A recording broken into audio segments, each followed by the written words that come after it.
Hello, welcome to Free Bible Commentary with Pastor Teacher Dr. Bob Utley. Be sure to visit Free Bible Commentary at www.freebiblecommentary.org. Now, here's Bob.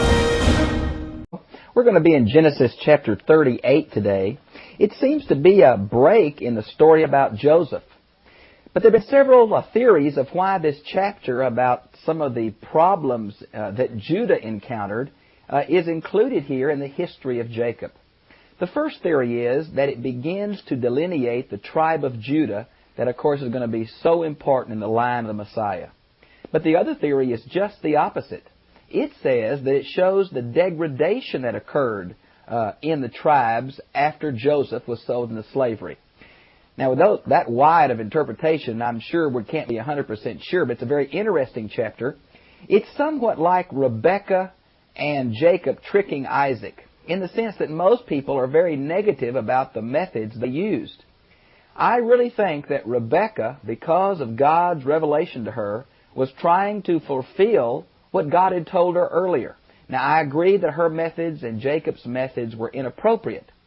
Now, I feel the same way about Tamar in this chapter. She is a Canaanite woman. I think that's significant that she's going to be the line of the Messiah is going to come through her, as we learn from both Matthew 1:3 and Luke 3:33. Now, I think her motives were good, and I think her methods were questionable. But again, it's an interesting chapter, and I think you'll enjoy studying it with me. Let's start at verse 1 if we could then. And it came about at that time that Judah departed. Now, there's been much question, why did Judah leave? Was he mad at his brothers for selling Joseph? Did this occur immediately after they sold Joseph? Those questions we can't answer. You might want to see Deuteronomy 33:7 for a parallel passage about the departing from his brothers, and visited a certain Adullamite whose name is Hira. Now, this Adullamite is going to be a very famous cave where David is going to catch Saul later on. It's in the tribal allocation of Judah. Now, when it says visited a certain, it seems he's made a partnership, a permanent residence. He moved away from his brothers, moved to the south. Some say the reason that Judah had to be reunited with his brothers, that's mentioned in Deuteronomy 33:7, is because he had become infiltrated with Canaanite influence and later had to be reunited. I'm not sure that's true. It does show that very early Judah settled in this very area that will be his tribal allocation later on. Now, and Judah saw there a daughter of a certain Canaanite. Man, if there's ever been love at first sight in the Bible, this is it. It's as good as Rebekah, and Isaac the first time they saw. He saw her and he wanted her. Now, is the problem that he married Canaanite women? Well, it doesn't seem to be criticized here. Matter of fact, this Canaanite, his wives are going to bear him 3 sons, and he's going to choose a wife for one of his oldest son. It's going to be Tamar, apparently a very godly lady, though a Canaanite.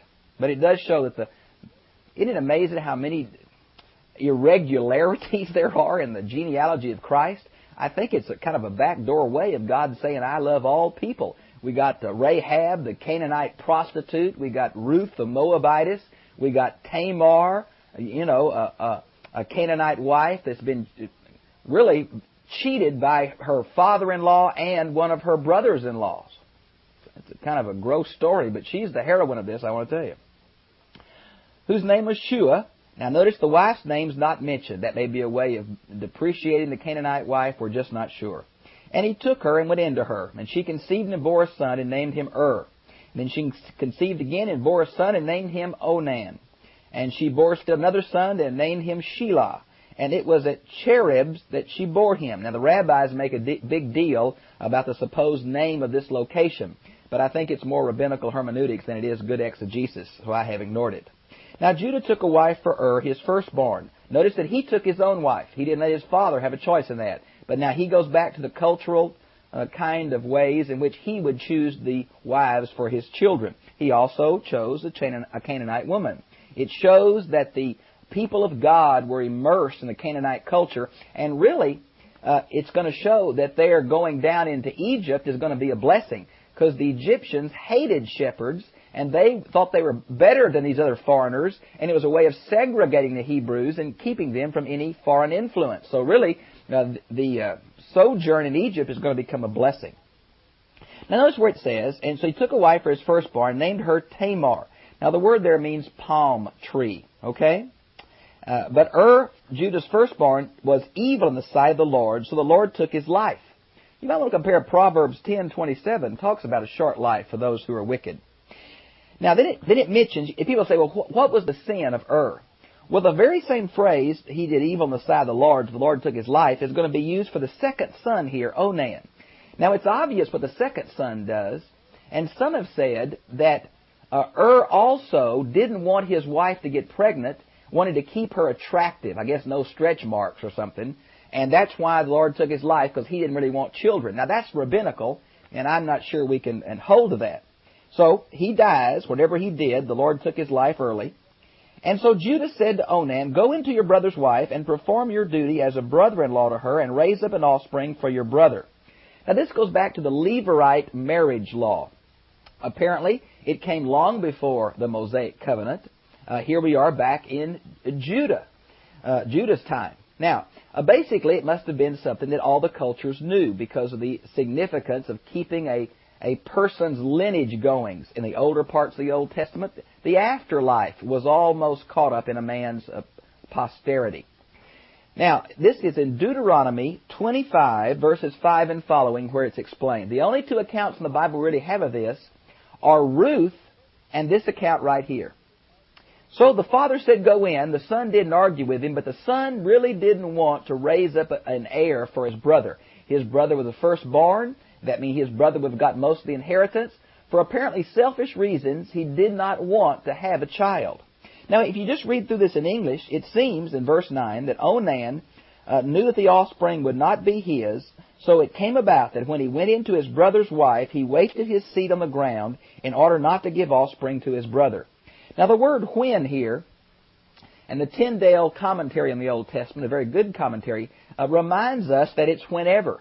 He went in sexually to his sister-in-law several times and did this same act several times. So he's really taken advantage of her. He's taken advantage of his father because his father thinks he's trying to raise up a child. And all this time he's premeditatively taking sexual advantage, but without fulfilling the purpose of Levirate marriage. Apparently God was angry with this and took his life too. Look at verse 10. Then Judah said to his daughter-in-law Tamar, "Remain a widow in your father's house." Now we know this is somewhat cultural. We find this same concept in Leviticus 22:13 for a priest's daughter, and also in Ruth chapter 1 verse 8 in connection with what Ruth said to her daughter-in-law. So maybe it was a cultural element that a widow went back to her parents' house. It seems from the context that Judah implies that when his youngest son gets old enough, he will give him to her also to raise up a child. Until my son Shelah grows up, for he thought, "I am afraid that he too may die like his brothers." Now here's the problem with Judah. Judah felt like this woman had some kind of curse on her. He had lost 2 of his 3 sons to her. He only had 1 son left. He was afraid to send it in to this Canaanite woman. Now it's ironical here because his only son left, the line of the Messiah, is in jeopardy. And just like Abraham and all the other patriarchs try to manipulate to get God's will done, Judah's going to do this too. He's afraid to trust in God's promises, so he's going to kind of say, "No, I'm afraid to give my only son, my youngest son, to this woman. The other boys are dead, so I'm just not going to do it. I'll tell her I will, but I really don't plan on doing it." So Tamar went and lived in her father's house. Now, after a considerable time, Shulah's daughter, the wife of Judah, died. Now, it's interesting that Judah was apparently monogamous. Apparently had great love for this Canaanite girl, didn't have any multiple wives or concubines. But after her death, and apparently he was very much in love with her, he mourned. But then he went to the time of sheep shearing. Now, notice it mentions in verse 12, Judah went up with his sheep shearers to Timnah. Now, this is the same name of the village where Samson, of course, had a lot of his exploits. Some say there are 2 Timnahs, but I think that's probably a bit much. They're very close together in the Sheplah, or lower rolling hills of Judah. So The sheep shearing time apparently was a real party time. You can see that probably from 1 Samuel 25:4 and 36. That's in connection with David and Naboth and Abigail, and you can see how it was a real party time there in that context. And he and his friend Hira the Adullamite. So they were going to a party, okay? And it was told to Tamar, "Behold, your father-in-law is going to Timnah to shear sheep." She knew what that meant. So she removed her widow's garments and covered herself with a veil. This is very interesting, this veil. We learn from some Assyrian documents that this veil was a sign of a married woman who was participating in cultic prostitution. From other passages, we know that in Babylon, this was a symbol of Ishtar, the veiled love goddess. So apparently this veil meant something. Now, you know, even in our culture, we still have a veil. The bride is veiled at the wedding. And I bet most of us don't know the historical origin of that. It's something to do with the ideal of submission and respect, but exactly how it came to be, we're not certain. The same is true of the use of veils in the Bible. There's not very many veils. Moses wore a veil when the glory began to fade, when he went up on Mount Sinai. Rebekah has a veil when she meets Isaac. Here Tamar has a veil, but there are not too many other veils mentioned in the Bible. So it's a cultural thing, but what exactly it means, we're just not certain. And she wrapped herself and sat in the gateway. Now this city, we're not sure where it is. There's been much speculation, but anyway, it must have been a crossroads on the way to Timnah. Apparently, Judah was enough used to Horlot sitting at these crossroads that he recognized what she was doing there. Now apparently she had a tent with her, or some way. I don't know how exactly they did it, but apparently she had a tent and was sitting in front of it. For she saw that Shelah had grown up, and she had not been given him as a wife. When Judah saw her, he thought that she was a harlot.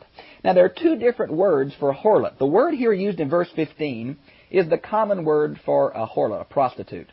But the word used in verses 21 and 22, now it's used by the Adullamite, Judah's friend, it means a cultic prostitute. Now, whether Judah thought she was a cultic prostitute or whatever, his wife was dead, and in his day there was an obvious double standard. He apparently felt no religious qualms about going to this prostitute. For Judah's sake, I hope it was a common prostitute and not a fertility goddess worship, but we just don't know from the text, because that's what the term his friend is going to use. Now, Judah saw her, thought she was a harlot, for she had covered her face. So he turned aside to her by the road and said, "Here now, let me come in to you." What's bothered commentators is Judah knew the right things to say. For he did not know that she was his daughter-in-law. And she said, "What will you give me that you may come in to me?" And he said, "Therefore I will send you a kid." Now, there's been some speculation about that a kid may have been the normal price for a harlot. Now, we get that from Samson bringing a kid to his Philistine wife, from Judges 15:1. Some say, from very older accounts, that a kid was a symbol of the love goddess. And maybe that was the normal price. We're just not sure about that. But a kid was agreed on. He was going to shear his sheep, so he would have had one available. She said, moreover, "Will you give me a pledge until you send it?" Now, friends, she had this planned out. She knew what she wanted. She wanted something from Judah that was uniquely recognizable as belonging only to him. So look what she asked for. And she said, "What pledge shall I give you?" And she said to him, "Your seal and your cord and your staff." Now, this seal, some say it's a signet ring. But I think the word here, because the word cord is mentioned, it seems like it's a necklace. Now, we know from Babylon, and some examples in Egypt, but mostly Babylon, that most of the men of any renown or wealth at all carried around their neck as a symbol of their affluence a round seal. And instead of signing their name, they would roll this seal across the document. And they were inscribed individually for every person. So Judah apparently had his own. Now, whether it was a Babylonian seal, as I think, around his neck, or a signet ring around his neck, I'm not sure. But it was uniquely his. Now, the staff, again, we don't know a whole lot from ancient history. There's a lot of gaps in our knowledge. But it seems that men carried a staff kind of like Britishers carry an umbrella. And every staff, the head of that staff, was uniquely carved for that individual person. Now, she asked for something that Judah would recognize as his and no one else's. Now, apparently, the guy was lonesome because he shouldn't have been able to give that much to her. They were very personal things that he needed, and yet he was willing to let her have them. So he gave them to her and went into her, and she conceived by him. Now, that's not by accident, friend, this one-shot deal, and she's pregnant. The hand of God's in this. I think Tamar knew the hand of God. She's more concerned about fulfilling her right to the eldest son of Judah than Judah is. Now, so she arose and departed and removed her veil and put on her widow's garments. Then Judah sent the kid by his friend the Adullamite to receive the pledge from the woman's hand. He did not find her. And he asked the men of the place, saying, "Where is the temple prostitute?" There's the different name. "Who is by the road?" But they said, "There has been no temple prostitute there." So he returned to Judah and said, "I did not find her. And furthermore, the men of the place said, there had been no temple prostitute there." And Judah said, "Let her keep them, lest we become a laughingstock." Now again, Judah's motives are not too cool. He said, "I tried to pay her and she wasn't there. We can't ask too many questions. Everybody will know what I did." Apparently there still was some cultural shadiness to what he did, because he didn't want to tell many folks that he had done this, right? Now it came about 3 months later that Judah was informed that his daughter-in-law Tamar had played the harlot, and behold, she was also with child by harlotry. Now the word harlotry is plural here. Implication is she's been making love with somebody over and over and finally got pregnant. Well, that does seem to be the logical thing. How many people make love one time and get pregnant? There is some, but not very many. So the word, they're assuming she had lived in unfaithfulness for a long time. Now, Judah, being the head of the clan, was responsible for all the legal affairs of the clan. So that's why they went to him. Then Judah said, "Bring her out and let her be burned." Now, this is a double standard, isn't it? And there is one in the Old Testament. Not in the New, but in the Old. It seems there's no condemnation for a man going to a prostitute, but a woman having an affair is worthy of death. Now, I agree that's unfair, but this is an ancient world. Be careful not to judge the ancient world in light of our cultural mores, because, friends, we got some pretty bad areas, too. So, there's a double standard. That's obvious. Now, the burning is unusual, for in the Mosaic legislation, it's only the daughter of a priest that is burned for committing harlotries. Other women who are caught unfaithful are stoned to death, which is, I know there are both ways to kill you, but burning is a lot more severe. You might want to compare Deuteronomy 22:20 through 24 and Leviticus 21:9 for that, okay? Just as a little sideline, burning of an unfaithful wife is mentioned in the Code of Hammurabi for a little different offense, but a related offense. You might want to compare that. So it was something cultural. Judah wasn't making it far-fetched. It was something that his day was accustomed to for infidelity. And it was while she was being brought out that she sent to her father-in-law, saying, now some say that she waited to the last minute. Others say no, she waited to the most public moment, the most dramatic moment. Now I'm really not sure which it is. It seems to me this lady really took her life in her hand. First of all, she degraded herself by going in to her father-in-law, and she seemed to do it only for the purpose of having a child that was legally due her, that the seed might come through her. She was willing to risk her life, risk her reputation, even risk her unborn child. Now, friends, that's going pretty far. And apparently it was for religious motives. I don't know what else it could have been for, because Judah never goes into her again. She does not become his wife or anything. So it's one time for the purpose of an heir. So at this very dramatic moment, she says, send and ask Judah who these belong to. Please examine and see whose signet ring. Now this signet ring is the translation here in verse 25. But because of the word card earlier, there is some difference of opinion about should it be a Babylonian circular seal or a signet ring more common in Canaan. And it could be either one. Well, obviously Judah recognized him. Look at verse 26. And said, she is more righteous than I, inasmuch as I did not give her my son Shelah. Now, there's not too much righteousness to go around this chapter, to tell you the truth. All he's really saying is he's not claiming that they're both spiritual. What he is saying, she came across better than me. Her motives are better. Her intent's better.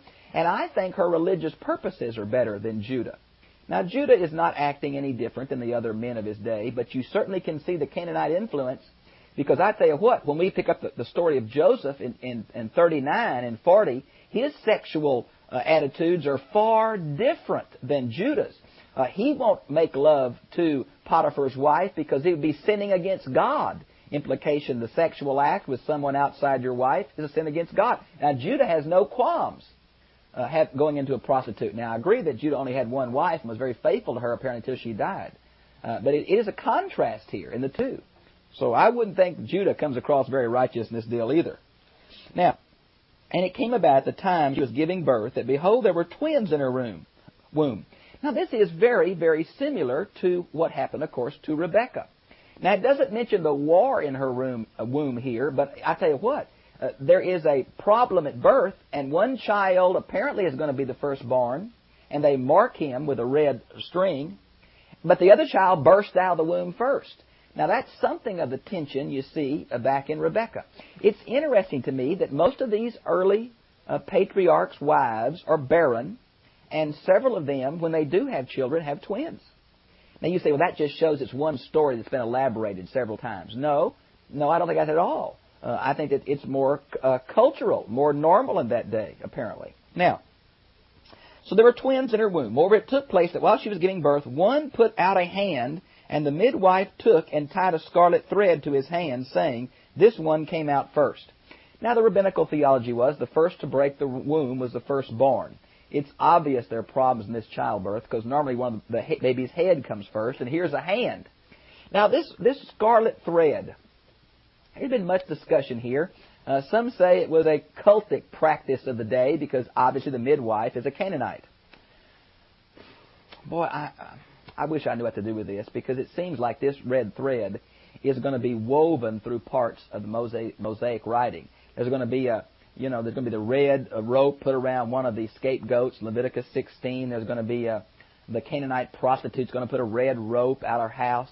I want to say it's a symbol of redemption. I see that, and yet as an interpreter wanting to hold to the historical grammatical principles, I'm not sure I can read that into this passage without doing damage to the passage.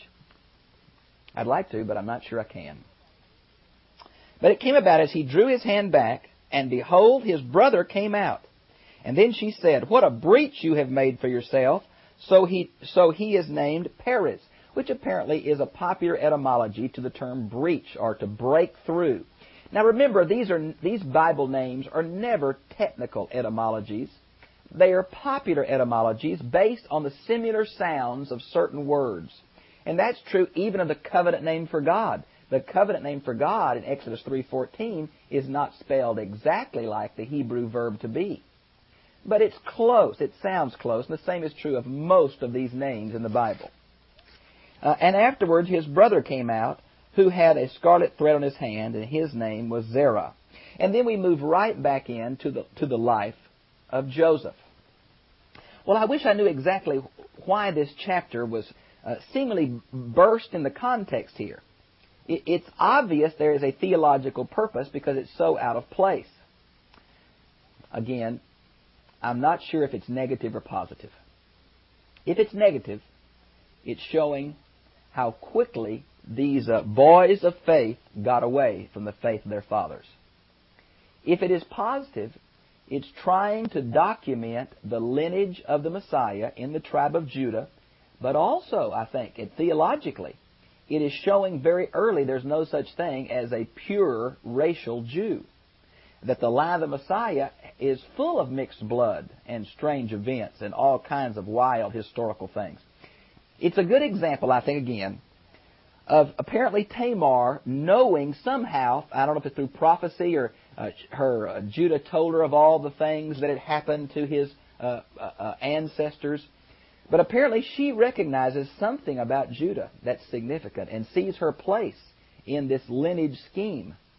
She's mentioned, like I said, in both Matthew 1 and Luke 3. I think that the lady has great faith. I have defended these last 2 lessons, as you know, Rebekah and Jacob against Isaac and Esau. And I think I'm going to defend Tamar against Judah. I think she's the heroine. I think Judah was trying to manipulate, as all these other men did, how to get God's will done. And every time we do that, we cause the pits of historical situation. But aren't you glad God still worked through these men, even though they tried in very foolish ways to bring about His will in their lives? Friends, the Old Testament to me is nothing more than the faithfulness of God and the unfaithfulness of man. If God can have patience with men like the patriarchs in Judah, God can have patience with us. It would seem the line of the Messiah should come through Joseph. He's the faithful one. He's the godly one. He's the pure one. Matter of fact, I really think in my study of the Bible, the only 2 people that nothing bad is said about is Joseph and Jesus. But the line comes through Judah. I heard a preacher say one time, God hits a pretty good lick with a crooked stick. If that's true, friend, He can use us. He's going to use a Canaanite lady who hadn't been treated fairly, but with great faith. He's going to use Judah, who does a apparently cultural thing, but still probably inappropriate thing, because he's ashamed that I don't want to talk about it. And yet God used him. God will use you if you give your life to Him. Well, I've really enjoyed being with you. And I'll see you again, same time, same place, next week. God bless you.